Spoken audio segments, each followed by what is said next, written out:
ప్రభుపేట అందరికీ వందనములు. నేటి దినం ఆరాధనకి మిమ్మల్ని నేను ప్రేమతో ఆహ్వానిస్తుంటున్నాను.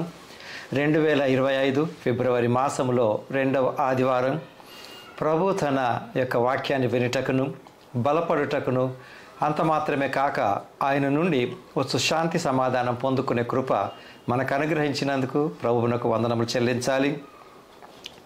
ప్రార్థన చేసుకొని మనం ఆరంభించుకుందాం. కృపా కనికరం కలిగిన ప్రియ పరలోకపు తండ్రి, ఇంతవరకు మీరు మమ్మల్ని కాచి కాపాడిన విధానమును బట్టి మీకు వందనములు చెల్లిస్తుంటున్నాము. కొన్ని నిమిషములు లేఖన భాగములను ధ్యానించనయింటుండగా మీ సన్నిధిని మాకు తోడుగా నుంచండి. మా జ్ఞానం కాదు కానీ పరలోక జ్ఞానం చేత వాక్యమును చూచి అన్వయించుకొని దాని ప్రకారం జీవించే కృప దయచేయమని యేసు నామములో అడిగి వేడుకుంటున్నాను తండ్రి, ఆమెన్. మంచిదండి. దేవుడి యొక్క వాక్యాన్ని వినకముందు ఒక పాట పాడి మనం ప్రభువుని ఆరాధిద్దాం.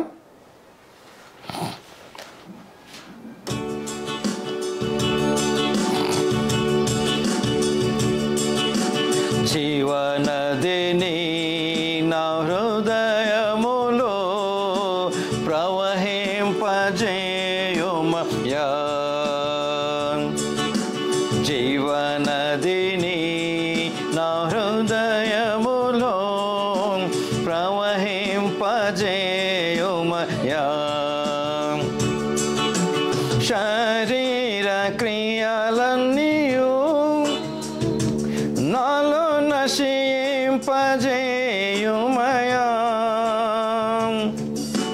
శరీర క్రియలన్నీయు నాలో నశింపజేయుమయ్యా.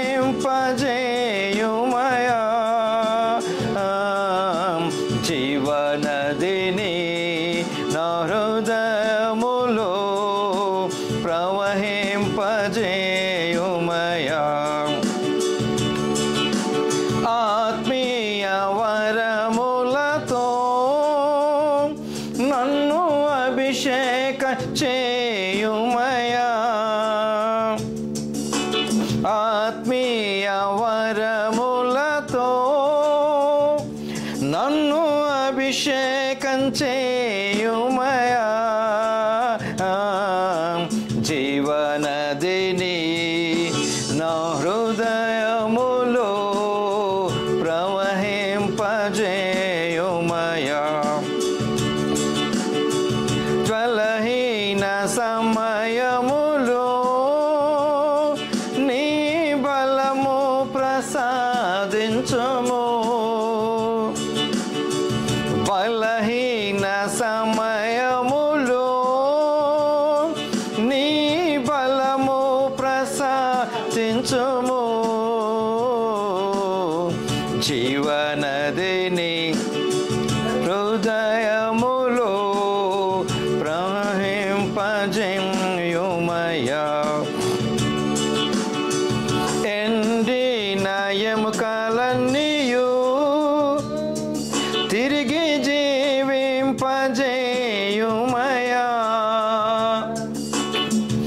ఎండిన ఎముకలన్నీయు తిరిగి జీవింపజేయుమయ్యా. జీవనదిని నా హృదయములో ప్రవహింపజేయుమయ్యా.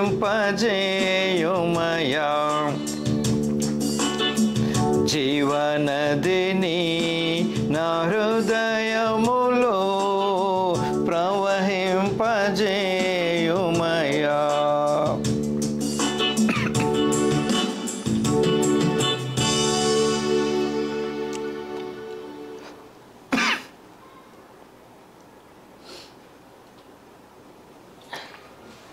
ఫ్రెండ్స్, ఈరోజు మనం ధ్యానించుకుంటున్నటువంటి థీమ్ లేదా అంశం ఏంటంటే స్వస్థత నుంచి విడుదల. స్వస్థత నుంచి విడుదల. ఈ వెంటనే ఈ మాట అసలు స్వస్థత, హీలింగ్ అనగానే అనేకులకు గుర్తుకొచ్చేటటువంటి ఒకటే ఒక విషయం. యేసు ప్రభువు కేవలము స్వస్థతలు చేయటానికే ఈ లోకానికి వచ్చాడని కేవలం దాన్ని పట్టుకొని కొద్దిమంది స్వస్థతలు స్వస్థతలు స్వస్థతలు అంటూ ఉంటుంటారు. బట్ ఫ్రెండ్స్, ప్రభువు అయినటువంటి యేసు క్రీస్తు అసలు ఈ లోకానికి వచ్చినటువంటి ముఖ్య ఉద్దేశ్యం తండ్రి దగ్గర అంటే యెహోవా దేవుడు తండ్రి అయిన దేవుడు మనల్ని చేసిన ఉద్దేశం నుంచి మానవుల యొక్క స్వార్థంతో కోరికలను బట్టి పొరపాటు చేసి ఏదైనా తోటల నుంచి ఎల్లగొట్టబడి పాపంలో పడిపోయినాం. ఆ పాపం నుండి విడుదలను అనుగ్రహించటం కొరకు పాప పరిహారార్థ బలిగం యేసుక్రీస్తు కల్వరి శిలువ పైన తన ప్రాణం పెట్టడం కొరకు ఈ లోకంలో జన్మించినాడు. ఈ యొక్క ప్రయాణంలో ఆయన స్వస్థతలు కూడా చేశాడు, అది వాస్తవం. కానీ నాకు స్వస్థతలే కావాలి, యేసుప్రభు అక్కర్లేదు అనుకొని నేను జీవించినట్లయితే అది సరి అయినటువంటి జీవితం కాదు. స్వస్థత నాకు పొందినప్పటికీ చూడండి, పరిశుద్ధ గ్రంథాన్ని వివరించటానికి మానవుల యొక్క జ్ఞానం సరిపోదు. దేవుడిచ్చేటటువంటి జ్ఞానం చేత దాన్ని చూసిన తర్వాత, పైగా ఏ సేవకుడైనా అంటే ఎవరైనా కూడా వాక్యంను ఎంత అభ్యసించినప్పటికీ, అంటే వేదాంత విద్యను అభ్యసించి థియలాజికల్ స్టడీస్ చేసినప్పటికీ అనుభవజ్ఞులు అంటే చూడండి, ఈ రోజులలో మనం ఉన్నప్పటికంటే మనకంటే సీనియర్స్ చాలామంది ఉన్నారు కదండి, ఎంతోమంది ఉన్నారు. వాళ్ళు బైబిల్ను క్షుణ్ణంగా ధ్యానించి పరిశోధించి అంటే రీసెర్చెస్ చేసినటువంటి వాళ్ళు కూడా అనేది ఒక మాట ఏంటంటే, చరిత్ర ఉంది, దాన్ని నేను మార్చలేను. కానీ ఒక వచనాన్ని ఒక వాక్యాన్ని వివరించేటప్పుడు ఈ యొక్క దైవ సేవకులు లేదా వేదాంత విద్యను అభ్యసించినటువంటి వారి జ్ఞానము ప్లస్ అభిప్రాయాలు, ఇది కరెక్టే అని నేను చెప్పడానికి లేదు, అది కరెక్టే అని చెప్పడానికి లేదు. బట్ చరిత్ర నేను మార్చలేను. చరిత్ర అంటే ఏంటి? పలానా రోజు పలానా సంఘటన జరిగింది, అది చరిత్ర. దాన్ని నేను ఎవరో మార్చలేము, దానికి ఎవరో ఆధారాలు ఉంటాయి. కొన్నిటికి ఆధారాలన్నిటికీ ఉండవు, ఇవి అభిప్రాయాలు అంటూ ఉంటుంటాం. కాబట్టి ప్రియులారా, స్వస్థతలు అనగానే స్వస్థతలు జరుగుతున్నాయా, నాకు ఎందుకు స్వస్థత లేదు అని అనుకోవటానికి అవసరత లేదండి. First of all, as a human being దేవుడు నన్ను సృష్టించినాడు, ఈ లోకంలో నాకు సరే జీవితాన్ని ఇచ్చినాడు. ఎంతకాలం జీవిస్తున్నాను అన్నది నాకు తెలియకపోయినా నేను జీవించినంతకాలం సంతోషంగా ఆరోగ్యంగా సుఖంగా ఉండాలని నేను కోరుకుంటాను. ఎవరైనా కోరుకుంటారో అది వాస్తవం. కానీ దేవుడికి దూరం అవ్వటానికి కొన్ని కారణాలు చూడండి, ఇదే కారణం అని నేను చెప్పను. కొన్ని కారణాలు ఏంటి అంటే, అనారోగ్యంతో ఉంటున్నప్పుడు రెండు ప్రశ్నలు అక్కడ ఉత్పన్నమవుతాయి. ఒకటి, ప్రభువా నన్ను ఎందుకు ఈ స్థితిలో నుంచావు అని. ఓకే. రెండవది, నాకు స్వస్థత కావాలి అని దేవుడి చెంతకే రావటం, అది ఒక కారణమే. చూడండి, కొద్దిమంది కేవలం స్వస్థత కొరకు యేసు ప్రభు దగ్గరికి వస్తారు కాదు, కొద్దిమంది దేవుని ప్రశ్నిస్తూనే ఉంటారు, నాకే ఎందుకు అని. ఈ సందర్భంలో నేటి దినము మనం కొన్ని బైబిల్ లెసన్స్ మనం చూసుకుందాం. ఒకటి, నిర్గమకాండము 4వ అధ్యాయం 10వ వచనంలో ఇక్కడ. తర్వాత, అప్పుడు మోషే యెహోవా దేవుడితో మాట్లాడుతూ, ప్రభువా, ఇంతకు మునుపైనను నీవు నీ దాసునితో మాట్లాడినప్పటి నుండి అయినను నేను మాట నేర్పరిని కాను, నేను నోటి మాంద్యము నాలుక మాంద్యము గలవాడినని యెహోవాతో చెప్పగా. ఇక్కడ చూడండి, కేవలము నాకు స్వస్థతనే కావాలి అని ఎదురు చూచే వాళ్ళ కొరకు ఈ వాక్య వివరణ చూడండి, అది అభిప్రాయం అంటున్నాను నేను మళ్ళీ. చూడండి, ఈ గొప్ప సేవకులు పోయిన వాళ్ళు ఎంతోమంది ఉన్నారు కదా, వారి అభిప్రాయాలు నేను విన్నాను, నేను నేర్చుకున్నది నేను మాట్లాడుతున్నాను. ఏంటది? మోషేను యెహోవా దేవుడు పిలుచుకొని ఆయన యొక్క ఇశ్రాయేలీయులను బానిసత్వం నుంచి విడిపించమని కోరుతుంటున్నప్పుడు మోషే ఆ మాట ఎందుకన్నాడు? అసలు ఆయన తన గురించి రెండు మాటలు మాట్లాడినాడు. నేను పుట్టినప్పటి నుంచి కూడా నేను అంత మాట నేర్పరిని కాను. అంటే ఏంటి? నాకు మాట్లాడగలిగినటువంటి ప్రావీణ్యత, అంటే స్పీచెస్ అంటుంటాం కదండి, he's a very good speaker అని, ఆ మాదిరిగా. అంటే స్టేజ్ ఫియర్ లేకుండా నేను సమయ సందర్భాన్ని బట్టి ఖరాఖండిగా ఖచ్చితంగా బలంగా దృఢంగా కొద్దిమంది మాట్లాడతారు, వాళ్ళకి మీరు ఏ టాపిక్ అని ఇవ్వండి, they are very good at స్పీచ్లో చక్కగా పర్ఫెక్ట్గా ఉంటారు. అంటే ఏంటంటే చక్కగా మాట్లాడారంటే ప్రజలను ఆకట్టుకొని మాట్లాడేది మళ్ళీ వేరే అవుతుంది అనుకోండి, ప్రజలకు వినసొంపుగా. ఇక్కడ ఏంటంటే అప్పుడు నేను అలా కాదండి ఒకటి. రెండవది, ఇక్కడ ఎవరైతే నేనెందుకు ఇలా ఉన్నాను అనుకునే వాళ్ళకి ఒక చిన్న వాక్యాన్ని గ్రహిద్దాం. ఇక్కడ ఏమంటున్నాడు? నేను నోటి మాంద్యము గలవాడను, అంతేకాదు నాలుక మాంద్యము గలవాడు. అంటే నేను మాట్లాడుతుంటున్నప్పుడు నోటి మాంద్యం, ఈ యొక్క నోరు మాంద్యం వలన సరిగా నేను ఉచ్చారణ సరిగా ఉండకపోవచ్చు. రెండవది, నాలుక పలసగా లేకుండా కొంచెం మందంగా ఉన్నట్లయితే అది నోటిలో క్లియర్గా తిరగక పదములలో లోపములు జరగవచ్చు, పదములు బయటకు వచ్చినప్పుడు. అప్పుడు మోషే దేవుడితోనే అంటున్నాడు. ఇవి రెండు అని అంటే ఇండైరెక్ట్గా చేసిందే దేవుడు. దేవుడితో ఏమంటున్నాడు? అయ్యా నాకు ఈ రెండు బాగలేవు అంటాడు. ఒక రకంగా కొద్దిమంది అభిప్రాయాలు ఏం వ్యక్తపరుస్తూ ఉంటుంటారంటే, అసలు నీవే గనక నన్ను మంచిగా చేసి ఉంటే అనేది ఒకటి పాయింట్, అసలు నువ్వు నేను ఎందుకు మంచిగా చేయలేదనేది రెండో పాయింట్, నన్ను ఎందుకు ఇలా చేసావు ఒకటి, మూడవది ఇంకా భావం ఏం రావచ్చు, అసలు నేను ఆ పని చేయలేనండి, నాకు ఎందుకు వచ్చిన ప్రాబ్లం ఇదంతా అనేది మూడు. అప్పుడు అసలు ఈయన అన్న ఏ మాటలు అనుకున్న కూడా దేవుడు పలికినటువంటి మాట ఏంటంటే, కొన్ని సందర్భాలలో నేను దేవుడి యొక్క అధికారానికి నేను లోబడాలి, దానికి లోబడకుండా కొద్దిమంది ఎప్పుడు దేవుని ప్రశ్నిస్తూనే ఉంటుంటారండి. చూడండి, దేవుని ప్రశ్నించడం అంత సరి అయింది కాదు, దేవుడి అధికారానికి లోబడటం. అలాగంటే నాకు ఎన్ని కష్టాలు వచ్చినా కూడా నేను అనుభవించవలసిందేనా? చూడండి, దేవుడి యొక్క ప్రణాళికలు అంత సులువుగా మనకు అర్థం కావండి. కానీ దీన్ని నేను ఎవరైతే దేవుడి యొక్క అధికారానికి లోబడి జీవిస్తూ ఉంటుంటారో వారి జీవితాలు నిజంగా ఎంత ధన్యకరమైనవి కదా. కొద్దిమంది ఎప్పుడు చూసినా దేవుడిని ఇక ప్రశ్నలు, వాటికి జవాబు దొరుకుతుందా దొరకదా అన్నది. ఇప్పుడు ఇక్కడ కూడా ఒక రకంగా చూసినట్లయితే మోషే కూడా దేవుడితో మాట్లాడుతూ నేను నోటి మాంద్యము కలవాడను, మాట నేర్పరని కాదని అంటూ ఉంటుంటాడు కదా. దీనికి సమాధానం ఇస్తూ దేవుడు ఏమన్నాడండి? చూడండి, ఇక్కడ నేను గ్రహించుకోవాల్సింది, పాజిటివ్గా తీసుకోవాల్సినటువంటి విషయం ఏంటండి? యెహోవా అంటున్నాడు, మానవునికి నోరిచ్చిన వాడెవడు? మూగవానినే గాని, చెవిటివానినే గాని, దృష్టి గలవానినే గాని, గ్రుడ్డివానినే గాని పుట్టించిన వాడెవడు? యెహోవానైన నేనే గదా. ఇది దేవుడి యొక్క ప్రణాళిక చొప్పున, ఆయన యొక్క ఉద్దేశముల ప్రకారం ఒక్కొక్కని ఏ రకంగా చేయాలో నేనే చేసినాను, అది నా అధికారం. మరి అటువంటప్పుడు ఇలా ఎందుకు చేసినాడు అన్నప్పుడు చూడండి, కొన్ని సందర్భాలలో చూపు లేని వాళ్ళని మనం చూసినప్పుడు అయ్యో అతనికి ఏమండి రంగులు తెలివవే అని మనం అనుకుంటూ ఉంటుంటాం. వాస్తవమే అది. అసలు ఆ రంగు అన్నది నీకు చూసావు కాబట్టి ఏ రంగో నీకు తెలిసిందండి. రంగును ఎరగని వాళ్ళకి అసలు ఏ రంగు అయినా ఒకటే కదా. అంటే మనం అలాగని చెప్పి చూడండి అది మంచిది అని నేను చెప్పటం లేదు, వాళ్ళని తగ్గించి మాట్లాడడం లేదు. మనకు ఎన్నో రంగులు చూడగలుగుతుంటున్నాం, ఎందుకు? దృష్టి ఉంది కనుక.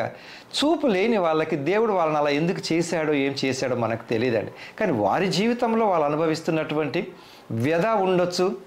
అంతేకాకుండా దేవుడు వాళ్ళని ఎలా ఎందుకు చేసినాడో దేవుడి ప్రణాళికను కూడా వాళ్ళు సంపూర్ణం చేస్తున్నారు. అది వాళ్ళకు దేవుడిచ్చినటువంటి ఆధిక్యతను కూడా అనొచ్చండి. ఎందుకంటే అన్ని అవయవములుండి కూడా దేవుడిని ఏ పని చేయలేకుండా ఎప్పుడు కొద్దిమందికి విమర్శనే కదా. అంతేకాకుండా ఇప్పుడు ఇంకో విషయం నాకు గుర్తుండొచ్చు, గతంలో వినిండొచ్చు, అయినప్పటికీ ఈరోజు నేను తీసుకోవాల్సిన నిర్ణయం ఒకటి ఏంటంటే, ఎప్పుడు కూడా ఎవరినైనా అస్వస్థతలో ఉన్న వాళ్ళను చూసి ఎప్పుడు కామెంట్స్ చేయకూడదండి. ఏదో చేసింటారండి అందుకే ఇలాగైందండి, ఏదో చేసింటారండి అలా దయచేసి అలా అనుకోకూడదండి. ఇక్కడ నిన్ను చేసిన దేవుడే ఆ వ్యక్తిని కూడా చేశాడన్న సత్యాన్ని నేను గ్రహించాలి. దేవుడు ఈరోజు మనతో మాట్లాడుతూ ఏమంటున్నాడండి? మనం హెచ్చరిస్తున్నటువంటి విషయం ఏంటండి? మూగవాణినే కానీ, చెవిటి వాణినే కానీ, దృష్టి గల వాణినే కానీ, గ్రుడ్డి వాణినే కానీ పుట్టించిన వాడెవడు? యెహోవానైన నేనే కదా అంటున్నాడండి ఇక్కడ. కాబట్టి ఫ్రెండ్స్, అలాగని చెప్పి మన ఇళ్లలో ఇటువంటి వాళ్ళు ఉన్నా, మన స్నేహితులు ఇటువంటి వాళ్ళు ఉన్నా, వారితో మనం ఎలా ఉంటున్నప్పుడు మనకు బాధ కలుగుతుందండి. ఆ బాధ ఉండకూడదు అని వాక్యం చెప్పట్లేదు. కానీ నేను ఎప్పుడైతే దేవుడి పైన దేవుడు చేసిన వ్యక్తే కదా అని నేను అనుకుంటున్నప్పుడు చూడండి, కొంచెం ఒకవేళ ఈ విషయాలు జీర్ణం చేసుకోవడానికి కొంచెము కష్టతరంగా ఉంటుండొచ్చు. జస్ట్ ఎగ్జాంపుల్, పట్టణాలలో ఉండేటటువంటి వ్యక్తులకు, అంటే ఇప్పటి పరిస్థితులు టోటల్గా వేరే అనుకోండి, పట్టణాలలో ఉండేటటువంటి వ్యక్తులకు ఒకప్పుడు ఇంటి నుండి గ్రామం అక్కడెక్కడో ఉండి వాళ్ళ మమ్మీ కొన్ని పిండి వంటలు పంపించినప్పుడు మమ్మీ నీ కొరకు ఇది చేసింది, చూడండి మమ్మీ చేసింది, లేదా ఫాదర్ పట్టుకొస్తాడు మమ్మీ చేసింది, నీ కొరకని ఈ స్వీట్ చేసింది, ఏదైనా అనుకోండి, మమ్మీ నీ కొరకని ఈ పిండి వంటకం చేసింది, అరిసెలు అయి ఉండొచ్చు, గారెలు అయి ఉండొచ్చు. అది మమ్మీకి ఇవ్వబడిన గౌరవాన్ని బట్టి వేరే వాళ్ళకి ఇవ్వకుండగా ఎన్ని రోజులు దాచుకొని, హాస్టల్లో ఉండే పిల్లలైతే నెల రోజులు దాచుకొని చిన్న చిన్న ముక్క మమ్మీ మా మమ్మీ చేసింది, మా మమ్మీ చేసిందని హాస్టల్లో కూడా అందరికి పంచుకునే వాళ్ళు కదండి. అఫ్కోర్స్ హాస్టల్ జీవితాలు ఇప్పుడున్న జనరేషన్కి అంతగా అనుభవం లేకపోవచ్చు. అదే ఇక్కడ మెయిన్ పాయింట్ ఏంటంటే స్వస్థతనిస్తున్నటువంటిది దేవుడు. ఆయన ఎవరిని ఎలా ఎందుకు చేశాడో ఆయన ఇష్టం. కాబట్టి ఫ్రెండ్స్, ఇక్కడ అస్వస్థతతో ఉన్న వాళ్ళనేమి మూగా చెవిటి గ్రుడ్డి వారిని ఎప్పుడైనా చూసినప్పుడు దయచేసి దేవుడే వాళ్ళని చేసినాడని అనుకుందాం. దేవుడికి ఇచ్చే గౌరవాన్ని బట్టి వీళ్ళను కూడా గౌరవిద్దాం. ఈ విషయానికి అనుబంధంగా ఇంకొకటి సువార్తల పాఠంలో ఇక్కడ ఇంకొక ప్రస్తావన వచ్చిందండి. సేమ్ కొద్దిమందికి వచ్చే ఆలోచనలు ఈ రోజులలో ఉండే ఆలోచనల మాదిరిగానే,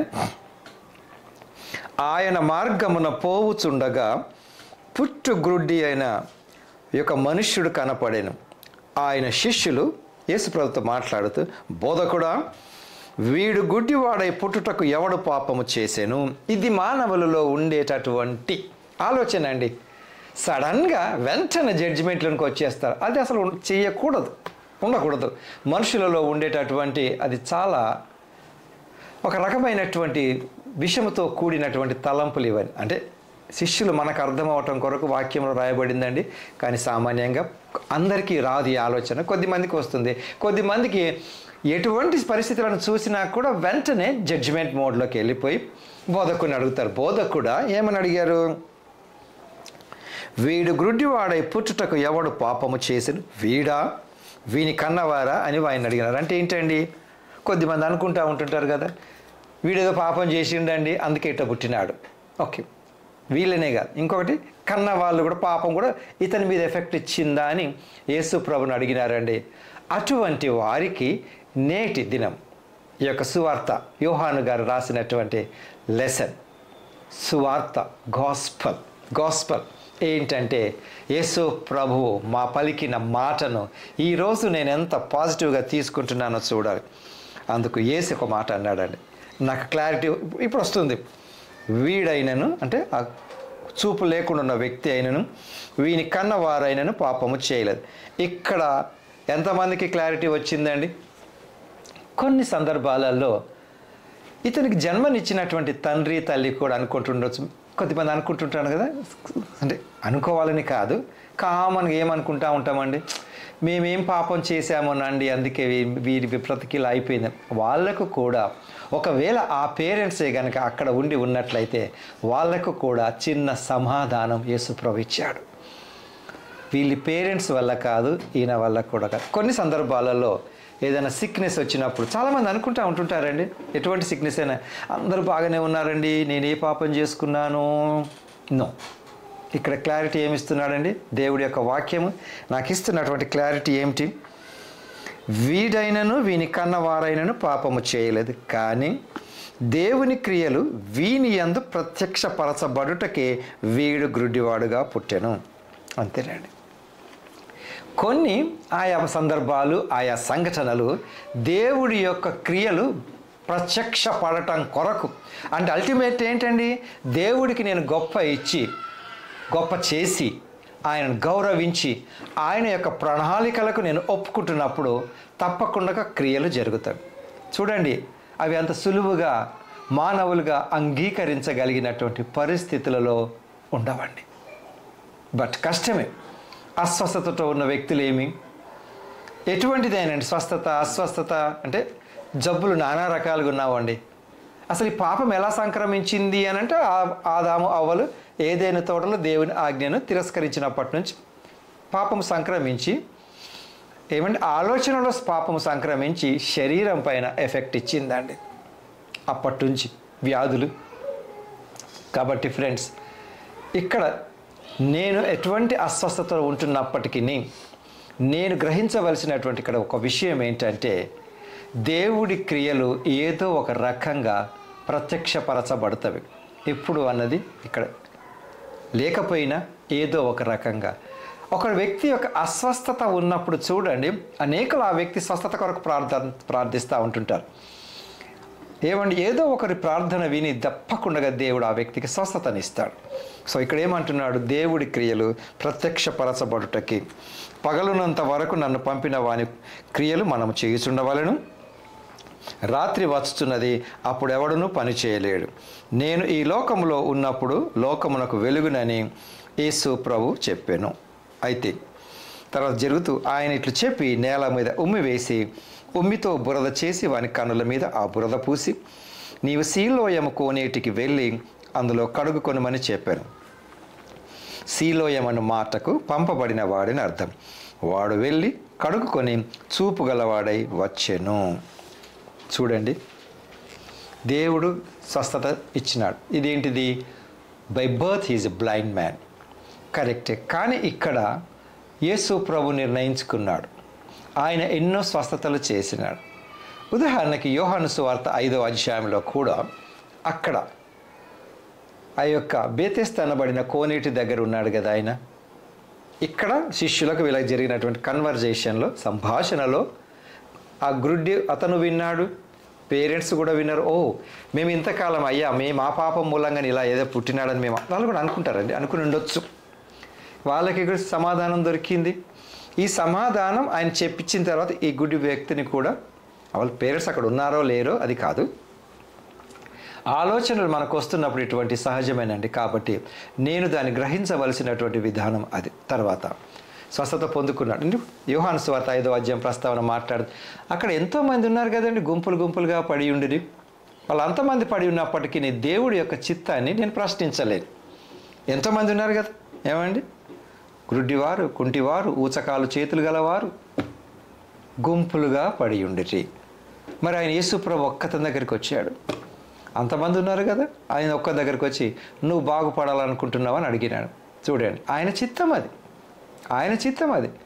సో ఈ యొక్క గత కొన్ని సంవత్సరాల క్రితం మనం అందరం కూడా కరోనా కోవిడ్-19 బారిన పడ్డాను కదా. అది ఎవరికి సోకింది? సరే, it is only by the శ్వాస, ఏదో క్రిముల ద్వారా, బ్యాక్టీరియాస్ ద్వారా. అనేకులు దీని యొక్క బారిన పడినప్పటికీ కొద్దిమంది అసలు ఆ బారిన పడలేదు. కొద్దిమంది కోవిడ్-19 కరోనా బాధితులైనప్పటికీ కోలుకున్నారు. ఇదంతా దేవుడి చిత్తమే కదండి. ఆ యొక్క అంటే దేవుడి యొక్క ఇష్టం. అలాగని చెప్పి నా యొక్క నిర్లక్ష్యాన్ని దేవుడి పైన పెట్టకూడదండి, నా నిర్లక్ష్యాన్ని దేవుడి పైన పెట్టకూడదు. కాబట్టి దేవుడి యొక్క చిత్తములో ఇక్కడ అందుకే దేవుడి క్రియలు ప్రత్యక్షపరచబడుటకి అని అంటే యోహాను సువార్త 5వ అధ్యాయంలో అంతమంది ఉన్నప్పుడు ఆ ఒక్క వ్యక్తి దగ్గరికే వెళ్ళినాడు. ఆయన ఇష్టం అది. అదే రకంగా మార్కు సువార్త 5వ అధ్యాయంలో ఏం జరిగింది? ఆ యొక్క 12 సంవత్సరాల నుండి రక్తస్రావ రోగము కలిగిన స్త్రీ ఆమె అనుకుంది, ఓకే నాకు ఇతని ద్వారా స్వస్థత పొందుకుంటాను అనుకుంది కదా. ఆమె బయలుదేరి వచ్చింది కదా, ఆమె పొందుకుంది కదా.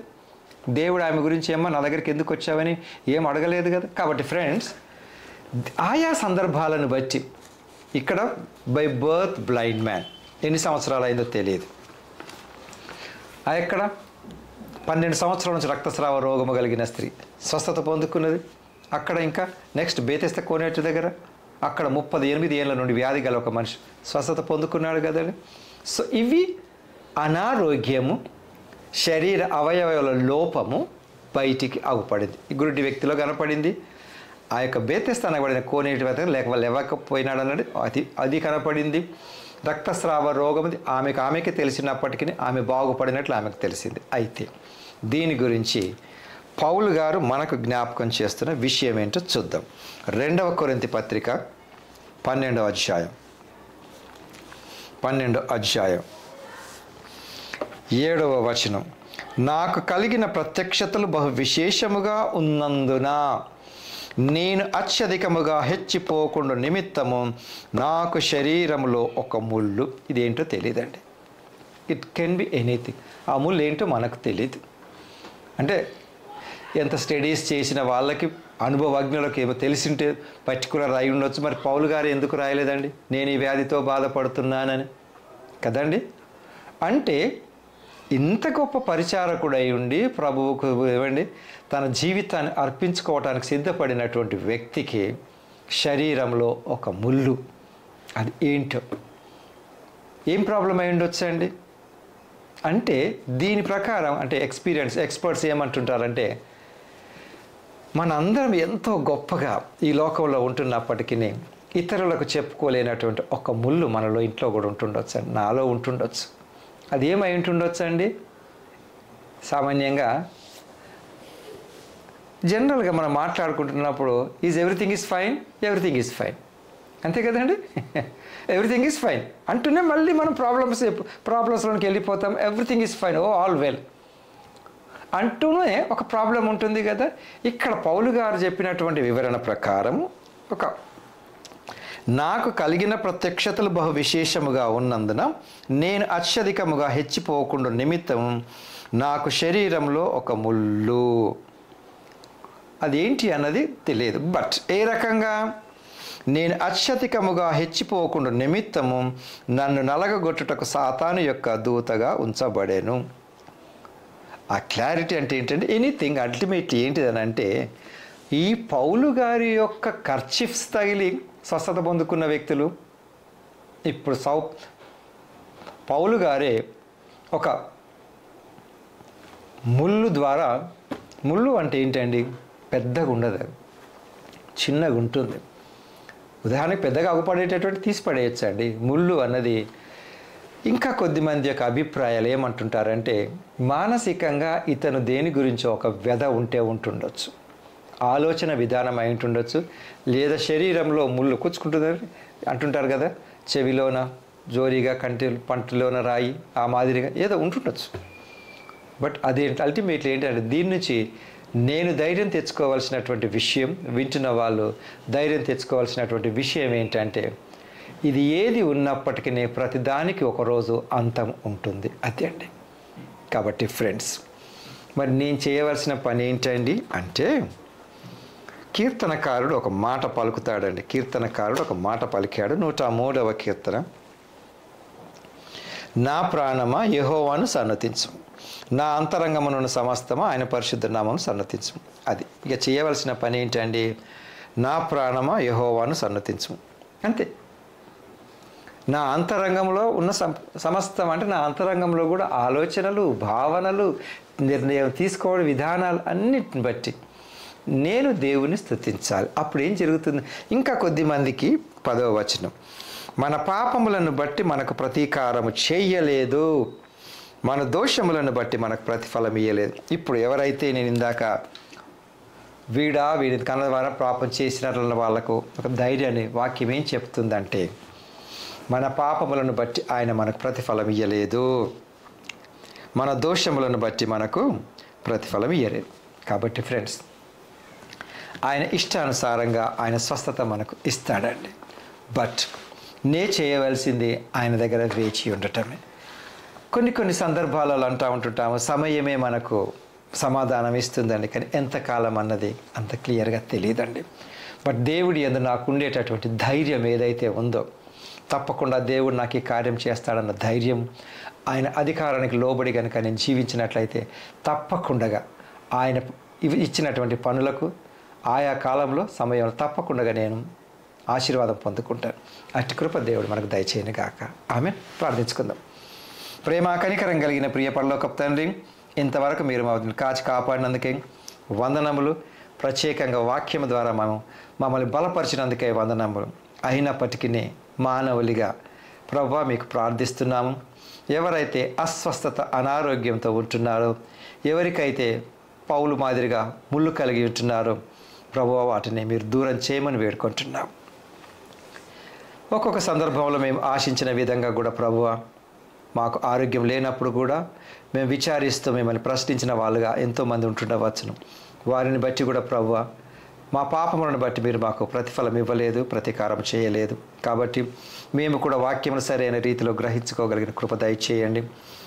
వాక్యం విన్న వారిలో కూడా ప్రభువా ఇంకెవరైనా అనారోగ్యంతో బాధపడుతూ స్వస్థత కొరకు ఎదురు చూస్తున్నట్లు మీ గాయపడిన హస్తమును వారిపై నుంచి, శిలువపై కార్చిన రక్తమును వారిపై ప్రోక్షించి సంపూర్ణ స్వస్థత దయచేసి నిజముగా నేను మీ నుంచి శుద్ధి పొందుకున్నాననే ప్రభు సాక్ష్యం కలిగి ఉండే కృప చూపించండి.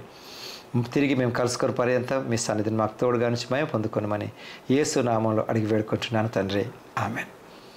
మంచిది ప్రియులారా, తిరిగి మనం కలుసుకొని పర్యంతము దేవుడి యొక్క సన్నిధి మనకు తోడుగా ఉండాలి. అంత మాత్రమే కాకుండా తగు జాగ్రత్తలు తీసుకుంటూ అపవాది చేత ప్రభు నుండి దూరం చేయబడకుండా ఉండేది ధైర్యంగా జాగ్రత్తలు తీసుకుంటూ ముందుకెళ్ళే కృప దేవుడి నుంచి మనకు కలుగును గాక. ఆమెన్.